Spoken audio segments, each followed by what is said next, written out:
Exclude, include কখন ব্যবহার করতে হয়, কিভাবে ব্যবহার করতে হয়, লোকেশনে কিভাবে, আমরা অনেকে জানি না লোকেশনে এক্সক্লুড কি, ইনক্লুড কি, কেন ব্যবহার করব, কিভাবে ব্যবহার করব। আমি আজকে সেটাই দেখাবো ইনশাআল্লাহ। যে ধৈর্য সহকারে এই ভিডিওটি কন্টিনিউ করবেন।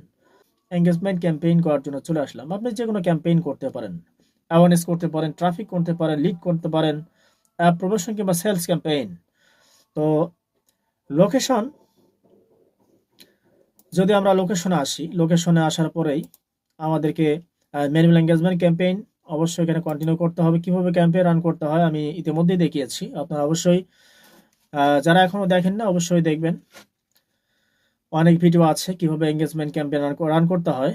তো যারা বলছিলাম লোকেশন, কিভাবে লোকেশনে এক্সক্লুড এবং ইনক্লুড ব্যবহার করতে হয়, আজকে আমি সেটা দেখাবো। এই জন্য ধৈর্য সহকারে ভিডিওটি কন্টিনিউ করবেন।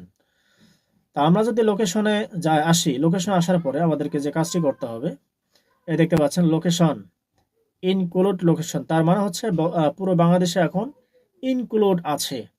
ইনক্লুড মানে হচ্ছে আপনার প্রোডাক্ট আপনি পুরো বাংলাদেশে প্রচার করতে চাচ্ছেন। তা এখন এক্সক্লুড মানে কি? এক্সক্লুড মানে হচ্ছে বাংলাদেশের আপনি চাচ্ছেন যে কোনো একটা বিভাগে আপনি দেখাতে চাচ্ছেন না, আপনি চাচ্ছেন না ঢাকায় আপনার প্রোডাক্টটা প্রচার হোক। তো এই জন্যই মূলত আপনি এক্সক্লুড ব্যবহার করবেন। আপনি